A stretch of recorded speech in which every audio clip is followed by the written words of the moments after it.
김은자 목사님께서 기도해 주시겠습니다.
다 같이 기도하시겠습니다.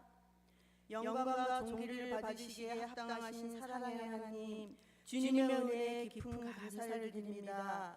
저희들 지난 예배후 세상에서 살아갈 때 사랑으로 지켜주시고 오늘 이렇게 수요 예배로 주님 전에 나와 찬양과 예배로 영광을 드리게 하시니 정말 감사합니다. 사랑의 하나님, 저희들 주님 보시기에 너무나 어리석고 부족하온데 주님께서는 저희들 부족도 아니하시고 자녀 삼아주시며 주님을 아바아버지라 부를 수 있는 특권을 주신 것 정말 감사합니다.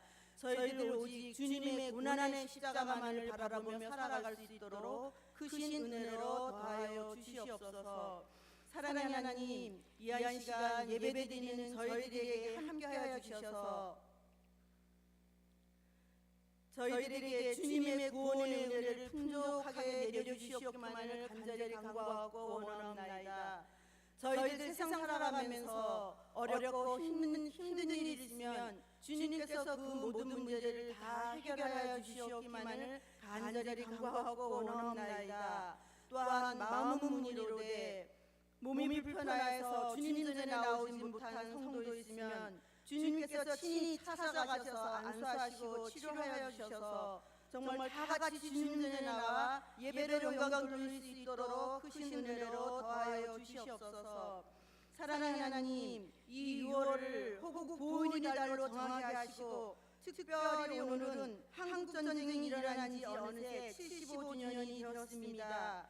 우리나라의 자유와 평화를 위하여 생명을 바친 수많은 순국 선열과 국군 장병들의 희생을 잊지 않게 하시고 그들의 피 위에 세워진 이 나라가 주의 뜻 안에 정의롭고 복되게 하여 주시오며 그 고귀한 희생을 가볍게 여기지 않게 하시고 참된 자유는 주께로부터 말미암는다는 그 복음적 진리를 이 민족이 기억하게 하여 주시옵소서. 사랑하는 하나님, 그리하여서 정말 오직 분단 국가인 우리 대한민국이 하루속히 평화 통일되기를 원합니다. 그리하여서 저 북녘 땅에 있는 우리 동포들이 정말 하루속히 우리와 같이 예배로 영광 돌릴 수 있는 그날이 속히 올 수 있도록 주여 인도하여 주시옵기만을 간절히 간구하고 원하옵나이다. 사랑하는 하나님, 또한 우리의 말과 행동이 세상 속에서 주님의 진리가 드러나게 하옵시고 지역사회를 위한 섬김에 앞장서는 우리 거진중앙교회가 되게 하여 주시오며 오직 하나 예배의 우선인 삶을 살 수 있도록 크신 은혜로 더하여 주시옵소서. 또한 지금 몽골 선교 중인 우리 당회장 목사님과 장로님 가정 크신 은혜의 시간이 되게 하여 주시옵고 일정 마치고 돌아오는 그 시간까지 주님께서 오직 사랑으로 지켜 보호하여 주시옵기만을 간절히 간구하고 원하옵나이다.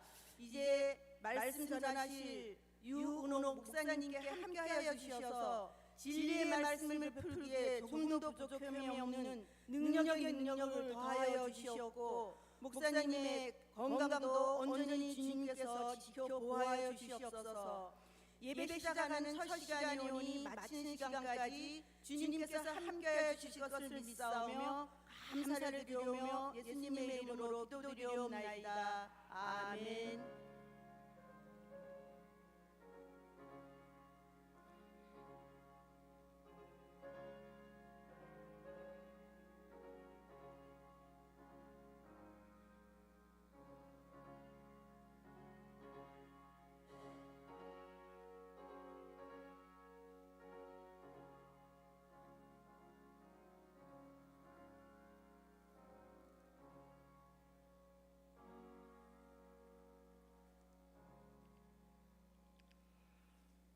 오늘 하나님께서 우리에게 주신 말씀은 신약 사도행전 9장 31절 말씀입니다. 사도행전 9장 31절 말씀입니다. 우리 같이 읽겠습니다. 그리하여 온 유대와 갈릴리와 사마리아 교회가 평안하여 든든히 서가고 주를 경외함과 성령의 위로로 진행하여 수가 더 많아지니라. 아멘. 19여건들 특성해 주시겠습니다.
주님이 사랑하시는 19여건들 특송케 하심을 감사드립니다. 근심이 있을 때 십자가 밑에 나가서 근심의 짐을 풀어놓고 찬송하길 원합니다. 그럴 때 두려움이 변하여 기도가 되게 하시고 전날에 한숨이 변하여 노래가 될 줄로 믿습니다. 또 궁핍함을 아시고 늘 채워주시는 자비하신 주님과 그 나라 가기까지 늘 보호하시는 주님만 따라가게 하는 삶을 살아가게 해주시기를 소원합니다. 19여건들이 모여 구역 예배를 때 위로와 회복의 은혜가 충만하기를 원합니다. 말씀을 듣고 하나님의 뜻을 깨닫고 말씀에 순종하게 하셔서 입술로 감사와 믿음의 표현이 늘게 해주시옵소서. 한 구역으로 묶어주셨사오니 개인의 고집은 버리고 같은 마음을 가지고 평안한 구역으로 인도해 주시길 원합니다. 서로가 서로의 다름을 인정하면서 서로를 존중하고 귀히 여기는 구역이 되게 해주시옵소서. 또한 구원받지 못한 남편들의 영혼 구원을 위해서 포기하지 않고 계속 기도할 수 있도록 성령님께서 인도해 주시기를 예수님의 이름으로 기도드립니다. 아멘. 우리 표 한번 외쳐보겠습니다. 오직 하나 예배. 아이들에게 교회를 그려보라고 하면 대부분 네모난 건물에 세모난 지붕과 종탑 그리고 그 위에 십자가를 그려놓습니다. 그것이 교회하면 떠올리는 일반적인 그런 이미지입니다. 건축의 유행 탓인지 최근에 지어진 교회를 보면 교회인지 아닌지 헷갈릴 때가 있습니다. 물론 새로운 형태의 교회를 지을 수 있습니다. 보수적이라고 해도 할 수는 없지만 저는 교회는 교회처럼 지어야 한다고 생각을 합니다. 왜냐하면 교회는 하나님을 예배하는 곳이기 때문입니다. 교회가 카페나 식당을 운영할 수도 있습니다. 또 운동을 위해서 체육관을 마련할 수도 있습니다. 결혼식 장소로 사용되기도 합니다. 다 좋은 일입니다. 그러나 그런 일들은 교회가 꼭 해야 하는 것은 아닙니다. 교회는 예배하는 곳입니다. 그러므로 교회를 그저 문화센터 다니듯이 한다면 개인적인 목적이나 욕구는 채워지겠지만 그것을 신앙생활이라고 할 수는 없습니다. 그래서 교회를 선택하는 이유가 예배가 아닌 프로그램 이런 것이라면 교회에 다니는 사람이지 신앙인은 아닙니다. 교회는 예수 믿고 구원받은 사람들이 모이는 곳입니다. 교회는 영원히 살 것을 믿는 사람들이 모여서 하나님께 예배하는 곳입니다. 교회는 예수 믿는 사람들이 죄사함 받아서 새 사람 되었음에 감사하며 감격하며 예배를 위해서 모이는 곳입니다. 오늘 모인 우리는 예수 믿음으로 예수 이름으로 죄사함 받은 사람들입니다. 바울로 이름을 바꾸기 전에 사울은 이런 사람이었습니다. 사도행전 8장 3절 말씀 같이 읽겠습니다. 사울이 교회를 잔멸할 때 각 집에 들어가 남녀를 끌어다가 옥에 넘기니라. 사울은 교회를 잔멸하고자 했던 사람입니다. 이 잔멸이라는 말은 힘이나 세력 따위가 차차 약해져서 다 없어짐을 말합니다. 사울은 예수 믿는 사람들이 모여 있을 때 들어가서 잡아다가 감옥에 넣는 사람이었습니다. 사울은 교회와 성도를 박해하는데 열심이었습니다. 어떤 사람을 보면 살기가 보이는 사람이 있습니다. 왠지 잘못 건드렸다가는 큰일 날 것 같은 얼굴. 사울이 그랬습니다. 그런 사울이 우리 사도행전 9장 1절 말씀 같이 읽겠습니다. 사울이 길을 가다가 다메섹에 가까이 이르더니 빛이 그를 눌러 비추는지라. 자, 제가 다시 읽겠습니다. 사도행전 9장 1절 말씀입니다. 사울이 주의 제자들에 대하여 여전히 위협과 살기가 등등함때 이런 사울이 위협과 살기가 등등했는데 이 사울이 다메섹으로 가는 길이었습니다. 사도행전 9장 3절 말씀 지금 읽었는데 호련히 하늘로부터 빛이 그를 둘렀고 예수님의 음성을 듣게 되었습니다. 사도행전 9장 4절 말씀 같이 읽겠습니다. 땅에 엎드려 들으매 소리가 있어 이르시되 사울아 사울아 내가 어찌하여 나를 박해하느냐 하시거늘. 사울은 그렇게 예수님을 만났습니다. 예수님을 만나 사울은 변하여 복음을 전하는 예수님을 전하는 사람으로 바뀌었습니다. 그런데 문제가 있었습니다. 사울이 변화가 되었지만 당시 교회와 성도들은 그가 예수님의 제자됨을 믿지 아니하니 두려워했습니다. 사도행전 9장 26절 말씀 같이 읽겠습니다.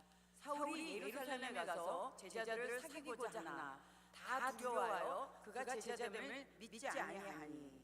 사울은 자신이 예수님을 만났고 이전에 자기가 아니라고 했지만 사람들은 이런 사울을 의심했습니다. 그 악명 높은 사울이 정말 변화가 된 건지, 예수 믿는 사람들을 잡아가기 위해서 믿는 척하고 교회 안으로 들어온 건 아닌지 누구라도 의심할 만했습니다. 그때 바나바가 중재에 나섰습니다. 사도행전 9장 27절 말씀입니다. 같이 읽겠습니다. 바나바가 데리고 사도들에게 가서 그가 길에서 어떻게 주를 보았는지와 주께서 그에게 말씀하신 일과 다메섹에서 그가 어떻게 예수의 이름으로 담대히 말하였는지를 전하니라. 바나바는 사울에게 있었던 성령의 역사를 분명히 알고 있었습니다. 그래서 용기 있게 사울을 변호했습니다. 그 후에 모두가 두려워하고 적대시했던 사울이 바울로 이름을 바꿨습니다. 그리고 바울은 제자들과 함께 지내고 예루살렘을 자유로이 떠나면서 담대하게 복음을 전하는 사람이 되었습니다. 만약 바나바가 앞장서서 이 변화된 바울을 인정하지 않았더라면 지금 우리가 아는 사도 바울은 없었을지도 모릅니다. 바울과 바나바 시대처럼 지금도 새로 예수 믿고 새로운 삶을 사람들이 있습니다.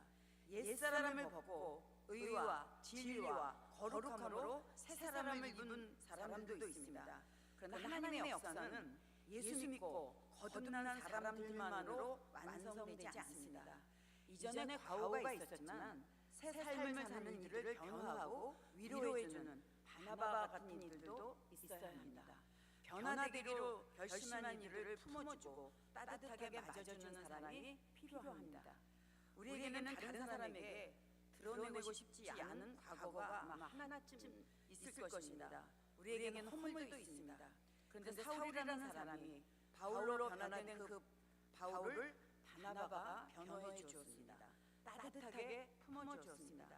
여러분도 다른 사람들에게 바나바 같은 사람이 되어야 합니다. 우리 몸의 체온과 면역력은 아주 밀접한 관계가 있습니다.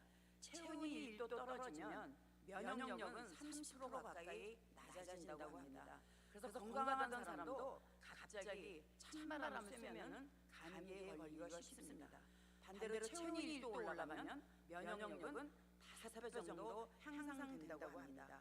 건강하려면 체온 관리를 잘해야 합니다. 근데 우리 몸만 그런 것이 아닙니다. 가정도, 교회도 따뜻해야 합니다. 추운 날 불을 피워놓으면 어서 오세요 하지 않아도 사람들은 따뜻한 불 곁으로 모여들게 되어 있습니다. 아버지가 집에 들어가셨는데 거실에 모여있던 가족들이 각자 방으로 흩어진다면 아버지가 따뜻하지 않기 때문입니다. 여러분이 혹시 깔깔대고 호호대고 재미있게 이야기하던 친구들 사이에 갔는데 친구들이 여러분을 보고 한두 명씩 슬슬 빠지고 하던 얘기를 멈춘다면 여러분이 따뜻한 사람이 아니라는 뜻입니다. 교회도 따뜻한 사랑을 드러내면 따뜻하면 느껴지면 사람들이 모이게 되어 있습니다. 여러분은 다른 사람에게 따뜻함을 준 적이 몇 번이나 되나요? 사울에게 바나바 같은 사람, 자기 편을 찾지 못하고 자기를 변호해주는 사람을 만나지 못해서 허전한 사람에게 바나바가 되어줘야 합니다. 여러분 모두가 바나바 같은 사람이 되시기를 바랍니다. 박해자 사울이 회심하여 바울이 된 후에 교회는 평안의 시기를 누렸습니다. 본문에 그 당시 교회의 분위기를 설명하고 있습니다. 사도행전 9장 31절 말씀 같이 읽겠습니다. 그리하여 온 유대와 갈릴리와 사마리아 교회가 평안하여 든든히 서가고 주를 경외함과 성령의 위로로 진행하여 수가 더 많아지니라. 박해를 견디자 평안해졌습니다. 별을 잘 보려면 캄캄한 어둠이 있어야 합니다. 비온 뒤에는 땅이 굳어지고 생명이 자라나게 됩니다. 우리가 조금 이따 부를 찬송가 487장 가사입니다. 어둠 후에 빛이 오며 바람 후에 잔잔하고 소나기 후에 햇빛 나며 수고한 후에 힘이 있네. 괴로움 후에 평안이고 슬퍼한 후에 기쁨이 있고 멀어진 후에 가까우며 고독한 후에 친구 있네. 삶이 어려워지고 힘들어지면 하나님께 예배하는 일, 교회에 모이는 일을 중단하는 분들이 있습니다. 삶이 어려워지고 힘들면 더 매달리고 기도해야 하는데 삶이 어렵다고 힘들다고 예배를 포기하고 기도를 멈춥니다. 반대로 어렵고 힘들 때 열심히 신앙생활하고 기도 생활하던 사람이 삶이 좀 나아지고 넉넉해지면 기도하지 않고 예배 자리에 나오지 않는 분들이 있습니다. 평안할수록 걱정거리가 없을수록 더 기도하고 감사해야 합니다. 초대교회가 박해를 견디고 첫 번째로 받은 복이 평안입니다. 어려울수록 더 열심히 신앙생활을 잘해야 합니다. 여러분 예수님과 더 가까워지시고 예수님의 이름으로 더 열심히 기도하시기 바랍니다. 그리고 평안을 선물 받았으면 그 평안을 잃지 않게 더 잘해야 합니다. 평안을 누리기 위해서는 하나님과의 바른 관계를 계속 유지해야 합니다. 여러분 잘 아시는 빌리그레암 목사님의 글에 이런 말이 있습니다. 참 행복은 하나님과 바른 관계에 있을 때 시작된다. 평안의 근원은 하나님이십니다. 우리 고린도후서 13장 11절 말씀 같이 읽겠습니다. 마지막으로 말하노니 형제들아 기뻐하라. 온전하게 되며 위로를 받으며 마음을 같이하며 평안할지어다. 또 사랑과 평강의 하나님이 너희와 함께 계시리라. 거룩하게 입맞춤으로 서로 무난하라. 하나님께 평강의 하나님이 함께 하시기를 구해야 합니다. 그래야 참 평안을 얻게 되는 것입니다. 예수님도 우리에게 평안을 약속하셨습니다. 요한복음 14장 27절 말씀입니다. 평안을 너희에게 끼치노니 곧 나의 평안을 너희에게 주노라. 내가 너희에게 주는 것은 세상이 주는 것과 같지 아니하리라. 너희 마음에 근심하지도 말고 두려워하지도 말라. 예수님이 선언해 주신 평안을 소유하면 근심하지 않게 됩니다. 두려워하지 않게 됩니다. 그래서 평안을 소유하려면 평안을 유지하려면 교회의 질서도 잘 지켜야 합니다. 고린도전서 14장 33절 말씀 같이 읽겠습니다. 하나님은 무질서의 하나님이 아니시오 오직 화평의 하나님이시라. 모든 성도가 교회에서 함과 같이. 여러분의 집에서 어른은 누구입니까? 기운도 없고 도움이 없이는 식사도 제대로 못하시고 더 이상 돈도 못 벌고 자녀들에게 아무 도움도 안 되는 그런 할아버지 할머니, 그런 어머니 아버지가 여러분의 집에서 어른입니다. 어른은 하나님이 정한 세상 법칙에 따라서 어른인 것입니다. 세상에는 하나님이 세우신 질서가 있습니다. 성경에는 센 머리 앞에서 일어서라고 했습니다. 레위기 19장 32절 말씀 같이 읽겠습니다. 너는 센 머리 앞에서 일어서고 노인의 얼굴을 공경하며 내 하나님을 경외하라. 나는 여호와니라. 제가 이것을 쉬운 성경으로 한번 읽어보겠습니다. 노인을 존경하여라. 노인이 방에 들어오면 자리에서 일어나라. 너희 하나님을 두려워하여라. 나는 여호와이다. 노인이 방에 들어오면 자리에서 일어나라. 여러분 높은 사람이 들어오면 아랫사람이 일어나서 높은 사람을 막는 것은 권위나 세상의 힘 때문에 하는 것이 아닙니다. 성경이 가르치는 법입니다. 여러분 가정에서 애들이 TV를 보고 게임하고 노는데 할머니 할아버지가 오시면 애들이 일어나서 인사해야 합니다. 인사하지 않고 놀고 있는 아이들이 있다면 가르쳐야 합니다. 그것이 성경이 가르치는 예의입니다. 사람은 특별히 예수 믿는 사람은 하나님의 질서를 지켜야 합니다. 하나님이 그렇게 하라고 하셨습니다. 교회도 마찬가지입니다. 교회는 영적 질서가 있습니다. 목사가 하는 일이 있고 장로가 하는 일이 있습니다. 교회가 하는 많은 일들을 아무렇게나 하는 것이 아닙니다. 이 영적 질서에 따라 해야 합니다. 영적 질서가 지켜지지 않으면 평안이 깨지게 됩니다. 평안을 소유하려면 지키려면 마음을 같이 해야 합니다. 특별히 교회에서 그렇게 해야 합니다. 바울은 고린도 교회를 향해서 마음을 같이하며 평안할 것을 권면했고 빌립보 교회에도 주 안에서 같은 마음을 품으라고 했습니다. 그런데 어떻게 하나 될 수 있겠습니까? 어떻게 마음을 같이 할 수 있겠습니까? 교회가 평안하기 위해서는 같은 마음을 가지려면 개인의 고집은 버려야 합니다. 교회에 모인 우리는 하나되기 위해서 자신을 드러내지 말아야 합니다. 그리고 평안을 소유하려면, 지키려면 가정에서나 교회에서나 서로 귀히 여겨야 합니다. 우리는 주 안에서 한 몸을 이룬 교회입니다. 우리 몸에 눈, 코, 입 각 지체마다 역할이 다르듯이 서로 받은 은사가 다르고 해야 할 일이 다름을 인정하고 귀히 여길 줄 알아야 합니다. 마귀는 여러분 가정이 화목한 것을 좋아하지 않습니다. 마귀는 여러분의 마음이, 여러분의 교회가 우리 교회가 평안한 것을 좋아하지 않습니다. 사탄은 평안을 흔들어댑니다. 우리는 마귀가 깨려는 평안을 지키면서 서로 존중하며 살아야 합니다. 세상의 방법대로 한다 해도 우리는 그렇게 할 수 없습니다. 우리는 하나님의 백성입니다. 우리는 세상 방법대로 할 수 없는 하늘나라의 시민들입니다. 그래서 가정과 교회의 질서를 지키시고 주변의 사람들과 마음을 같이 하십시오. 서로 귀히 여기며 존중하며 사십시오.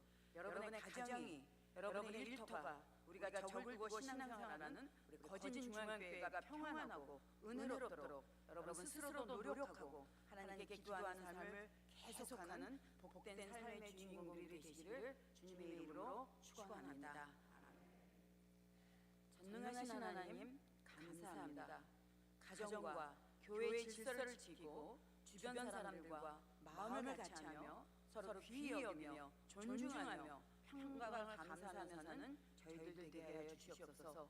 어디에 있든지 주님의 은총의 날개 아래 사는 저희들 되게 하셔서 세상의 나를 이롭지 못해도 주님의 은총의 날개 아래서 참 평안을 누린다고 간증하면서 살게 해주시옵소서.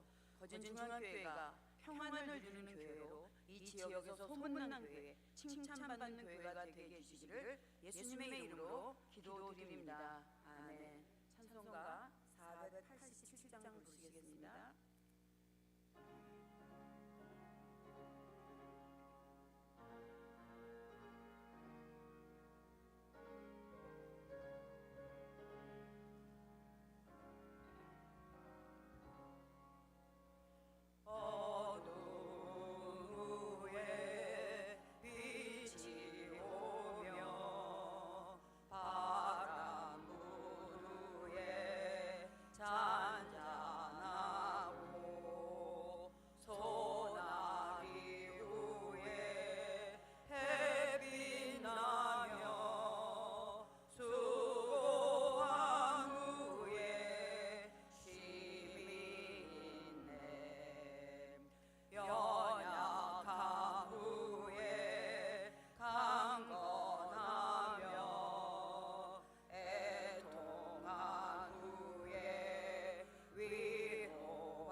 허윤성 원사님 11조 드립니다.